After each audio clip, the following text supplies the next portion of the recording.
Hello friends, मैं संदीप चौहान आपके अपने चैनल स्टडी फॉर सक्सेस पर आपका स्वागत करता हूं। दोस्तों, जैसे कि आप सभी जानते हैं कि 28 दिसंबर से एनटीपीसी के एग्ज़ाम स्टार्ट होने जा रहे हैं और 28 दिसंबर से 13 जनवरी तक एनटीपीसी का पहला फेज़ एग्ज़ाम का स्टार्ट हो चुका है। ठीक है फ्रेंड्स, जिसमें 23 लाख लोगों के लगभग एग्ज़ाम करवाए जाएंगे और कुछ लोगों को आरआरबी चेन्नई से मेल वगैरह भी आया हुआ है, जिसमें आपका रजिस्ट्रेशन नंबर अगर कुछ लोगों का खो गया है तो वो वहाँ से अपने मेल पर चेक कर सकते हैं। ठीक है फ्रेंड्स, तो काफ़ी लोगों को डेट और वेन्यू वगैरह पता चल चुका है, कहाँ पर उनका एग्ज़ाम है और किस तारीख को होगा। ठीक है दोस्तों, तो उसी एग्ज़ाम की तैयारी में आज हमारा जीके जीएस सुपर सीरीज़ का 16th लेक्चर है, जिसमें हम पढ़ेंगे महत्वपूर्ण केमिकल कंपाउंड्स। क्योंकि फ्रेंड्स, अभी जो रेलवे मिनिस्ट्रियल का एग्ज़ाम हुआ था उसमें यहाँ से बहुत ज़्यादा क्वेश्चंस आ रहे थे, तो मैंने इस टॉपिक के लिए मैंने सोचा कि इसको तैयार कर लिया जाए, क्योंकि ये एनटीपीसी के पॉइंट ऑफ व्यू से मुझे बहुत ज़्यादा इंपॉर्टेंट लगा। ठीक है दोस्तों, तो आज हम ये इंपॉर्टेंट टॉपिक कवर करने वाले हैं। और लेक्चर स्टार्ट करने से पहले मैं चाहूँगा कि आप सभी इस लेक्चर को लाइक, सब्सक्राइब, शेयर ज़रूर कर दीजिएगा। ठीक है फ्रेंड्स, तो आज का लेक्चर हम स्टार्ट करते हैं। तो फ्रेंड्स, हमारा पहला केमिकल कंपाउंड है सोडियम क्लोराइड। ठीक है दोस्तों, अब सोडियम क्लोराइड दोस्तों बहुत ही इजी फॉर्मूला है और ये आप सभी को याद होगा। ठीक है दोस्तों, तो सोडियम क्लोराइड को बोलते हैं हम NaCl, जो कि हम खाने पीने में भी यूज़ करते हैं, सभी के घरों पर यूज़ होता है ये। ठीक है दोस्तों, NaCl। ठीक है फ्रेंड्स, अब नेक्स्ट है दोस्तों मैग्नीशियम सल्फेट। अब मैग्नीशियम का सिंबल दोस्तों Mg होता है। ठीक है फ्रेंड्स, जो मैग्नीशियम का सिंबल होता है वो Mg होता है। और सल्फेट जहाँ भी आपको लिखा दिख जाए वहाँ पे आप समझ लीजिएगा कि SO4 लगना है। ठीक है, आपको ये कन्फ्यूज़न रहता है ना कि SO3 लगेगा कि SO2 लगेगा, तो जहाँ भी अगर सल्फेट लिखा है, कहीं भी सल्फेट लिखा है तो मतलब SO4 ही लगना है वहाँ। ठीक है फ्रेंड्स, तो ये आप समझ लीजिएगा कि मैग्नीशियम सल्फेट का जो केमिकल नेम होगा वो होगा MgSO4.7H2O। इस चीज़ में दोस्तों एग्ज़ाम में जो क्वेश्चंस आ रहे हैं उसमें क्या होता है कि आपको मैग्नीशियम सल्फेट का नाम पूछेगा और उसमें MgSO4 तो सेम देगा, 4 ऑप्शन होंगे, लेकिन ये जो 7 है यहाँ पर इसको वो बदल दे रहा है।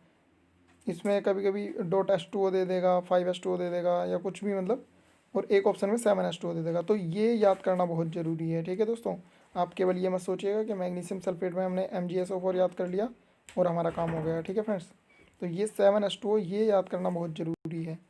ठीक है फ्रेंड्स, अब हम नेक्स्ट क्वेश्चन पर चलते हैं फ्रेंड्स। नेक्स्ट है दोस्तों सोडियम नाइट्रेट। अब सोडियम क्या होता है दोस्तों, सोडियम का सिंबल होता है Na, और नाइट्रेट जहाँ भी होगा दोस्तों वहाँ पर आपको NO3 लिखना होगा, वहाँ पर आपको NO3 लिखना होगा। सल्फेट में SO4 लिखना होगा और नाइट्रेट में NO3 लिखना होगा। दोस्तों, डरने या घबराने की कोई ज़रूरत नहीं है, ये टॉपिक थोड़ा सा मतलब कम समझ में आने वाला है, लेकिन आप जब इस वीडियो को पूरा देख लेंगे तो आपको बिल्कुल ढंग से याद हो चुका होगा, क्योंकि सभी केमिकल्स नाम लगभग लगभग सेम होते हैं और अगर आप 2-4 पढ़ लेंगे तो बाकी आपको अच्छे से समझ में आने लगेंगे। आप अभी 2 मिनट बाद ही देखिएगा कि आपको कितने अच्छे से ये सब जानकारी हो जाएगी कि सल्फेट में SO4 लगता है, नाइट्रेट में NO3 लगता है, इस तरह से। ठीक है दोस्तों, तो घबराने की कोई ज़रूरत नहीं है, बस आप आराम से इस वीडियो को देखते रहिए। ठीक है फ्रेंड्स, तो सोडियम नाइट्रेट में NaNO3 होता है। अब नेक्स्ट है हमारा दोस्तों बोरेक्स। ये बहुत ज़्यादा इंपॉर्टेंट कंपाउंड है दोस्तों बोरेक्स, ये पूछा भी गया है काफ़ी बार एग्ज़ाम में, मालूम किया गया है। और इसका सूत्र होता है दोस्तों Na2BO4O7, सॉरी फ्रेंड्स, Na2B4O7.10H2O। ठीक है दोस्तों, तो इसको आप बिल्कुल रट लीजिएगा, याद कर लीजिएगा बिल्कुल अच्छे से बोरेक्स को। ठीक है दोस्तों, बोरेक्स मतलब Na2B4O7.10H2O। अब नेक्स्ट है दोस्तों सोडियम बाइकार्बोनेट। अब फ्रेंड्स, इस नाम में स्टूडेंट बहुत ज़्यादा गलती करते हैं। इसमें क्या होता है कि बाइकार्बोनेट में लोग समझ लेते हैं, स्टूडेंट समझ लेते हैं कि ये बाइकार्बोनेट लगा हुआ है तो बाई का मतलब तो 2 होता है, तो वे CO3 को 2 लिख देते हैं। ठीक है दोस्तों, अब सोडियम को तो Na ही लिखेंगे, क्योंकि सोडियम का सभी को मालूम रहता है कि सोडियम मतलब Na। और बाइकार्बोनेट में क्या करते हैं वो लोग, CO3 का ट्वाइस कर देते हैं, होल ट्वाइस कर देते हैं। ठीक है दोस्तों, जो कि बिल्कुल गलत है। फ्रेंड्स, ये डाई कार्बोनेट नहीं है, CO3 का ट्वाइस हम तब करते हैं जब यहाँ डाई कार्बोनेट होता है, ठीक है दोस्तों।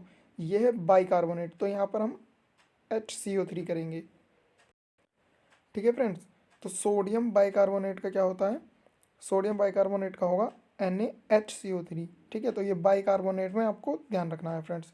नेक्स्ट है दोस्तों सोडियम कार्बोनेट, ठीक है फ्रेंड्स, सोडियम कार्बोनेट। तो सोडियम में तो Na2 आ जाएगा और कार्बोनेट में दोस्तों CO3 आ जाएगा। ये आपने ऊपर भी देखा है, बाइकार्बोनेट होगा तो HCO3 और केवल कार्बोनेट होगा तो CO3, क्योंकि कार्बोनेट का मतलब CO3 होता है, नाइट्रेट का मतलब NO3 होता है और सल्फेट का मतलब SO4 होता है, ठीक है दोस्तों। तो ये आपको ध्यान रखना है। अब हम नेक्स्ट स्लाइड पर चलते हैं फ्रेंड्स। दोस्तों ये सभी केमिकल कंपाउंड्स बहुत ज़्यादा इंपॉर्टेंट हैं और एग्ज़ाम में आए हुए हैं, ठीक है दोस्तों। अभी जो रेलवे मिनिस्ट्रियल का एग्ज़ाम हुआ था उसमें आए हैं और NTPC में भी 100% आएगा। इनमें से ज़रूर एक ना एक कंपाउंड फंसेगा, ठीक है दोस्तों, क्योंकि NTPC के एग्ज़ाम काफ़ी टाइम तक चलने वाले हैं, ठीक है फ्रेंड्स। तो इनको बिल्कुल पक्के से याद कर लीजिएगा और लोगों को भी, अपने आपके जो भाई बंधु फ्रेंड्स वगैरह हैं उन सभी को शेयर कर दीजिएगा ताकि उनको भी मालूम पड़ जाए, ठीक है फ्रेंड्स। तो नेक्स्ट है हमारा सोडियम हाइड्रोक्साइड। अब सोडियम में दोस्तों Na होता है और हाइड्रोक्साइड में OH, ठीक है फ्रेंड्स, हाइड्रोक्साइड। अब हाइड्रोक्साइड बोल रहा है ना, तो हाइड्रोक्साइड में आप हाइड्रोक मतलब हाइड्रोजन और ऑक्साइड मतलब ऑक्सीजन, ठीक है। तो इस तरह से याद कर लीजिएगा कि सोडियम में Na, सोडियम का मतलब Na, और हाइड्रोक मतलब हाइड्रोजन और ऑक्साइड मतलब ऑक्सीजन, तो NaOH, सोडियम हाइड्रोक्साइड, ठीक है फ्रेंड्स। अब नेक्स्ट है दोस्तों कॉपर सल्फेट। नेक्स्ट है हमारा कॉपर सल्फेट है दोस्तों, ठीक है। अब कॉपर सल्फेट में क्या है दोस्तों, कॉपर में Cu होता है, कॉपर का सिंबल, और सल्फेट का मैंने आपको पीछे बताया था दोस्तों, सल्फेट में क्या लगता है SO4, जहाँ भी सल्फेट होगा SO4 लगेगा। आप नेक्स्ट वाला देखिए जिंक सल्फेट में, जिंक का सिंबल क्या होता है Zn और सल्फेट का मतलब SO4। उससे नेक्स्ट देखिए फेरस सल्फेट, फेरस मतलब Fe, आयरन भी बोलते हैं इसको, ठीक है। तो फेरस और आगे है सल्फेट, सल्फेट मतलब SO4। तो सल्फेट जहाँ भी आएगा वहाँ पे SO4 लग जाएगा आपका, बिना सोचे समझे बिल्कुल याद कर लीजिए इसको कि सल्फेट मतलब SO4 होता है। तो कॉपर सल्फेट में CuSO4, जिंक सल्फेट में ZnSO4 और फेरस सल्फेट में FeSO4। अब फ्रेंड्स इसमें चैलेंज ये है कि ये कैसे ध्यान रखा जाए कि कॉपर सल्फेट में 5H2O है और जिंक सल्फेट में 7H2O है, ठीक है, और फेरस सल्फेट में भी 7H2O है। तो दोस्तों इसको कैसे ध्यान रखा जाए, तो इसको ध्यान रखने का एक सिंपल सा तरीका निकाला है दोस्तों मैंने, मुझे उम्मीद है आपको अच्छा लगेगा फ्रेंड्स। तो जैसे जिंक है दोस्तों, अब जिंक को अब जिन से रिलेट कीजिए, तो जिन जो होता है वो क्या करता है दोस्तों, जिन हमेशा आपके साथ रहता है। जैसे भूत वगैरह कहते हैं ना कि इसको भूत चिपट गया है या भूत सर आता है इसके वगैरह वगैरह करके, जो भी है सिस्टम वो, तो उससे आप ध्यान रख लीजिएगा कि वो हमेशा साथ में रहता है, हमेशा साथ में रहता है। तो जिन ZnSO4.7H2O। अब Zn के साथ 7 क्यों है, क्योंकि जिन Zn मतलब जिन है और जिन हमेशा साथ में रहता है, अगर वो किसी के साथ हो जाए तो वो हमेशा उसी के साथ रहेगा, छोड़ के नहीं जाएगा फिर उसको, ठीक है दोस्तों। तो इस तरह से आप जिंक सल्फेट में ZnSO4.7H2O याद कर सकते हैं। और फेरस सल्फेट में दोस्तों, फेरस में आप फेरस से फर्श को याद कर लीजिए कि जब तक आप दुनिया में हैं आपको फर्श हमेशा मिलेगा। और अब तो इतना ज़्यादा डेवलप्ड हो चुका है, शहरों में इतना ज़्यादा मतलब सब कुछ इतना ज़्यादा कंक्रीट का बन चुका है कि आपके पैरों के नीचे हमेशा फर्श ही होगा। सड़क पे जाओगे तो, और कहीं घर में हो तो फर्श पे हो, सभी जगह, मतलब गांव वगैरह को अगर छोड़ दिया जाए, बल्कि अब तो गांव में भी लोगों ने फ़र्श करवा लिया है अपने घरों पे, तो फर्श जो है हमेशा आपके साथ रहेगा। तो FeSO4 में भी 7H2O है, आप इस तरह से ध्यान रख सकते हैं, ठीक है फ्रेंड्स। अब नेक्स्ट है दोस्तों हमारा कैल्शियम कार्बोनेट, ठीक है दोस्तों। कैल्शियम मतलब Ca और कार्बोनेट मतलब CO3। ये मैंने दोस्तों आपको अभी पीछे ही बताया था। ये कार्बोनेट का मतलब CO3 होता है, सल्फेट का मतलब SO4 होता है, नाइट्रेट का मतलब NO3 होता है, ठीक है दोस्तों। तो ये चीज़ें आपको याद हो जाएंगी, कोई दिक्कत नहीं है। नेक्स्ट दोस्तों कैल्शियम ऑक्साइड। अब कैल्शियम ऑक्साइड में क्या होगा दोस्तों, कैल्शियम मतलब Ca और ऑक्साइड मतलब O। तो ये तो इजीली याद हो जाएगा, कैल्शियम ऑक्साइड का मतलब CaO। कार्बोनेट में आपको ध्यान रखना है, कार्बोनेट में CO3 लगता है, और अगर यहाँ पर बाई कार्बोनेट तो HCO3 होगा, ठीक है। CO3 का होल ट्वाइस नहीं होगा क्योंकि वो डाई कार्बोनेट नहीं है, बाई कार्बोनेट है, और बाई कार्बोनेट में HCO3 होता है, ठीक है फ्रेंड्स। अब नेक्स्ट स्लाइड पर चलते हैं दोस्तों। अगर मज़ा आ रहा हो तो थोड़ा लाइक शेयर कर दीजिएगा, ठीक है फ्रेंड्स। तो नेक्स्ट है दोस्तों कैल्शियम हाइड्रोक्साइड, ठीक है दोस्तों। अब कैल्शियम में क्या होता है दोस्तों, Ca, और हाइड्रोक्साइड में OH का होल ट्वाइस। ये एक्सेप्शन है दोस्तों। दोस्तों केमिस्ट्री में बहुत ज़्यादा एक्सेप्शन होते हैं, लेकिन कोई दिक्कत नहीं है, हम उनको बड़ी आसानी से याद कर लेंगे। आप इस वीडियो को 2-3 बार देख लीजिएगा, बिल्कुल पक्के से रट जाएंगी आपको चीज़ें, ठीक है फ्रेंड्स। तो कैल्शियम हाइड्रोक्साइड जो है दोस्तों, इसमें CaOH का होल ट्वाइस है, ठीक है फ्रेंड्स। ये कैल्शियम हाइड्रोक्साइड का फॉर्मूला है। नेक्स्ट दोस्तों मर्क्यूरिक सल्फाइड, ठीक है फ्रेंड्स, मर्क्यूरिक सल्फाइड। अब दोस्तों यहाँ पर सल्फाइड है, सल्फाइड मतलब सिंगल S, और मर्क्यूरी मतलब मरकरी। जो मरकरी जिसको आप बोलते हो, तो मरकरी उसका जो सिंबल होता है दोस्तों वो Hg होता है। तो मर्क्यूरिक सल्फाइड, ठीक है। तो मर्क्यूरिक सल्फाइड में सल्फाइड अकेला है, सल्फाइड का मतलब ही S होता है केवल, ठीक है फ्रेंड्स। नेक्स्ट है दोस्तों पोटेशियम नाइट्रेट। पोटेशियम का सिंबल क्या होता है दोस्तों, K। पोटेशियम का सिंबल K होता है। और नाइट्रेट में मैंने आपको बताया था कि नाइट्रेट का मतलब होता है NO3, ठीक है फ्रेंड्स। नाइट्रेट का मतलब NO3, कार्बोनेट का मतलब CO3, बाइकार्बोनेट का मतलब HCO3, और सल्फाइड का मतलब केवल सिंगल S होता है हमारा, और सल्फेट का मतलब SO4 होता है, ठीक है दोस्तों। ये आपको ध्यान रखना है, सल्फाइड का मतलब S, और सल्फेट का मतलब SO4 होता है। अब ये कैसे ध्यान रखा जाएगा दोस्तों, तो आप इसको देख सकते हैं थोड़ा सा इस तरह से कि नाइट्रेट में 8 आ रहा है नाइट्रेट, तो इसमें NO3 है, मतलब ऑक्सीजन 3-4 है, मतलब इस तरह से आप ध्यान रख सकते हैं। और सल्फाइड में तो ईड आ रहा है बाद में, तो इसमें तो एक ही S होगा क्योंकि इसमें ईड आ रहा है। 8 जिसमें आएगा उसमें 4 O होंगे, ठीक है दोस्तों। तो सल्फेट मतलब SO4, कार्बोनेट मतलब CO3, बाइकार्बोनेट मतलब HCO3, नाइट्रेट मतलब NO3, ठीक है दोस्तों। तो इस तरह से आप ध्यान रख सकते हैं। नेक्स्ट है दोस्तों नाइट्रिक एसिड, ठीक है फ्रेंड्स। अब नाइट्रिक एसिड में आपको ध्यान रखना है दोस्तों, एसिड वर्ड से ये जो एसिड आ रहा है, तो एसिड की वजह से इसमें एक H पॉजिटिव आयन होगा।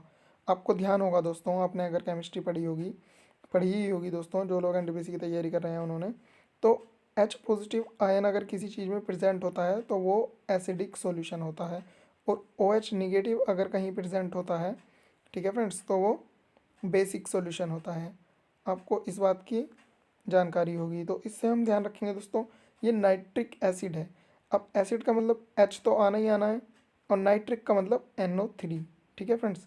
नाइट्रिक का मतलब NO3, नाइट्रिक एसिड मतलब HNO3। तो ये पूरा हो गया हमारा, नाइट्रिक एसिड मतलब HNO3, ठीक है दोस्तों। तो इस तरह से आप इसको याद रख सकते हैं, ये केवल एक याद रखने का तरीका है। नेक्स्ट है फ्रेंड्स हाइड्रोक्लोरिक एसिड, ठीक है दोस्तों। नेक्स्ट है हाइड्रोक्लोरिक एसिड। तो हाइड्रोक्लोरिक एसिड तो बहुत ज़्यादा नॉर्मल है, ये हमारे पेट में प्रेजेंट होता है दोस्तों, जो कि खाना पचाने में हेल्प करता है, ये आपको मालूम होगा। नेक्स्ट स्लाइड पर चलते हैं फ्रेंड्स हम। नेक्स्ट है दोस्तों सल्फ्यूरिक एसिड। ये काफ़ी कॉमन नेम है, आप सभी को याद होगा जहाँ तक है, और इसको दोस्तों किंग ऑफ केमिकल भी कहा जाता है, तो ये बात आप नोट कर लीजिएगा, ठीक है फ्रेंड्स। नेक्स्ट है दोस्तों मर्क्यूरस क्लोराइड, ठीक है। पहले पढ़ा था हमने दोस्तों मर्क्यूरिक क्लोराइड, ये है मर्क्यूरस क्लोराइड, ठीक है दोस्तों। तो अब क्लोराइड में आपको पता होता है दोस्तों, ये क्लोराइड है, तो क्लोराइड में हमेशा Cl2 लगता है, ठीक है फ्रेंड्स। और ये है मर्क्यूरस, वहाँ पे मर्क्यूरिक था, तो मर्क्यूरिक में एक Hg आ रहा था केवल, यहाँ पे मर्क्यूरस है, मतलब आप इस तरह से ध्यान रख सकते हैं कि मरकरी का रस निकाल दिया है, ठीक है। मर्क्यूरस मतलब मरकरी को निचोड़ के उसका रस निकाल दिया। पहले एक मरकरी था, तो अब 2 मरकरी हो गए हैं, क्योंकि रस निकाल दिया गया है उसका, बिल्कुल गाढ़ा कर दिया उसको, तो 2 मरकरी हो गए हैं। तो मर्क्यूरस क्लोराइड का क्या हो जाएगा फ्रेंड्स, मर्क्यूरस क्लोराइड का हो जाएगा Hg2Cl2। नेक्स्ट है friends nitrous oxide. Nitrous oxide दोस्तों इसको लाफिंग गैस भी कहते हैं, और ये बहुत ही ज़्यादा इंपॉर्टेंट है दोस्तों, आपको याद कर लेनी होगी दोस्तों। ये है N2O, तो लाफिंग गैस को हम क्या बोलते हैं, N2O बोलते हैं, ठीक है फ्रेंड्स। नेक्स्ट है दोस्तों क्लोरो एसिटोफिनोन, ठीक है फ्रेंड्स, और इसका फॉर्मूला है दोस्तों CCl3NO2, ठीक है फ्रेंड्स। इसका फॉर्मूला है CCl3NO2, और इसको हम आंसू गैस भी बोलते हैं, ठीक है फ्रेंड्स। तो आप इसको भी याद कर लीजिएगा दोस्तों। मैं वैसे एक वीडियो और लाने वाला हूँ जिसमें काफ़ी सारे केमिकल नेम के जो निक नेम होते हैं, इसी तरह से जैसे ये लाफिंग गैस है और ये अश्रु गैस है, उसमें हम ये चीज़ें देखेंगे, कुछ इंपॉर्टेंट निक नेम्स हैं केमिकल्स के, तो हम उनको याद करेंगे। ठीक है दोस्तों। नेक्स्ट है दोस्तों कैल्शियम सल्फेट। तो कैल्शियम सल्फेट का जो फॉर्मूला होता है दोस्तों, अब यहाँ पर सल्फेट आ गया तो SO4 तो लगना ही है, और कैल्शियम का मतलब Ca। ठीक है फ्रेंड्स। तो कैल्शियम सल्फेट होता है CaSO4 डॉट 2H2O। ठीक है दोस्तों। अब हम नेक्स्ट स्लाइड पर चलते हैं दोस्तों। नेक्स्ट है फ्रेंड ठोस कार्बन डाइऑक्साइड। ये आप सभी को मालूम होगा दोस्तों, इसको ड्राई आइस भी बोलते हैं, और ये क्वेश्चन भी काफ़ी बार रिपीट हो चुका है। ठीक है फ्रेंड्स। नेक्स्ट है दोस्तों पोटेशियम एल्यूमिनियम सल्फेट। ठीक है फ्रेंड्स, पोटेशियम एल्यूमिनियम सल्फेट। तो पोटेशियम एल्यूमिनियम सल्फेट का फॉर्मूला ये है फ्रेंड्स। ठीक है। तो इसको देख के घबराना नहीं है, केवल इसको 2-3 बार अपनी कॉपी पे लिखना है, और 2-3 दिन तक लगातार लिखना है। ठीक है फ्रेंड्स। आपको ये बिल्कुल पक्के से याद हो जाएगा, कोई दिक्कत वाली बात नहीं है। और इसको थोड़ा सा ध्यान में रखने की ट्रिक क्या होगी दोस्तों, कि पोटेशियम आ रहा है तो मतलब के आएगा इसमें। ठीक है दोस्तों। पोटेशियम आ रहा है तो के आएगा। एल्युमिनियम आ रहा है तो एल्युमिनियम भी आएगा इसमें, एल्युमिनियम का सिंबल Al। और सल्फेट आ रहा है तो मतलब SO4 तो पूरे का पूरा ही आना है। ठीक है। और SO4 इसमें कितनी बार आ रहा है फ्रेंड्स, इसमें SO4 आ रहा है दोस्तों, एक यहाँ पर आ रहा है और एक यहाँ पर आ रहा है, मतलब 3 बार SO4 यहाँ आ रहा है। और पानी इसमें कितना है दोस्तों, 24 क्रिस्टल हैं पानी के। ठीक है फ्रेंड्स, 24 क्रिस्टल हैं पानी के। तो आपको ये चीज़ ध्यान रखनी है। ठीक है फ्रेंड्स। तो नेक्स्ट है दोस्तों हमारा लेड सल्फाइड। अब सल्फाइड में दोस्तों मैंने आपको बताया था कि एक ही एस होता है, तो सल्फाइड में एक एस आएगा। ठीक है। और लेड का सिंबल होता है दोस्तों Pb। ठीक है फ्रेंड्स। अब नेक्स्ट है दोस्तों हमारा ट्राईनाइट्रोटोल्यूइन। ठीक है फ्रेंड्स, ट्राईनाइट्रोटोल्यूइन। तो ट्राईनाइट्रोटोल्यूइन है दोस्तों ये। तो इसका सूत्र है दोस्तों C6H2CH3NO2 का होल थ्राइस। अब दोस्तों इसमें जिन लोगों ने थोड़ी बहुत केमिस्ट्री पढ़ी है उनको मालूम होगा दोस्तों, टोल्यूइन का फॉर्मूला उनको मालूम होगा। बेंजीन रिंग बनी होती है दोस्तों टोल्यूइन में, उसके ऊपर OH ग्रुप लगा होता है मीथेन के साथ। ठीक है फ्रेंड्स। तो वहीं से ये आया है CH3। ठीक है। और C6H2 मतलब बेंजीन रिंग है ये, इसके ऊपर दोस्तों ये CH3 लगा हुआ है। ठीक है फ्रेंड्स। तो ये टोल्यूइन का स्ट्रक्चर होता है। ठीक है दोस्तों। और इसके साथ में लगा होता है ट्राई नाइट्रो, क्योंकि यहाँ पर ट्राई लगा हुआ है, ट्राई मतलब 3, और नाइट्रोटोल्यूइन है ये, तो नाइट्रो मतलब NO2 लगा हुआ है, नाइट्रो मतलब NO2 लगा हुआ है। ठीक है दोस्तों। तो इस तरह से आप इसको ध्यान रख सकते हैं फ्रेंड्स। नेक्स्ट है दोस्तों पोटेशियम हाइड्रोक्साइड। तो ये तो सिंपल है दोस्तों, पोटेशियम मतलब K, और हाइड्रोक्साइड मतलब एक हाइड्रोजन और एक ऑक्सीजन। ठीक है फ्रेंड्स। और लास्ट है दोस्तों ब्लीचिंग पाउडर। और ब्लीचिंग पाउडर का फॉर्मूला होता है दोस्तों CaOCl2। आप इसको दोस्तों CaOClCl याद ना करके Cl2 भी बोल सकते हैं, इसमें कोई प्रॉब्लम नहीं है। ठीक है फ्रेंड्स। तो आज का सेशन हमारे यहीं तक था, और मुझे उम्मीद है आपको सेशन पसंद आया होगा। और अगर आपको सेशन पसंद आया है तो लाइक शेयर सब्सक्राइब ज़रूर कर दीजिएगा। तब अब हम मिलेंगे नेक्स्ट सेशन में नई वीडियो के साथ। तब तक के लिए धन्यवाद and all the best for your exam.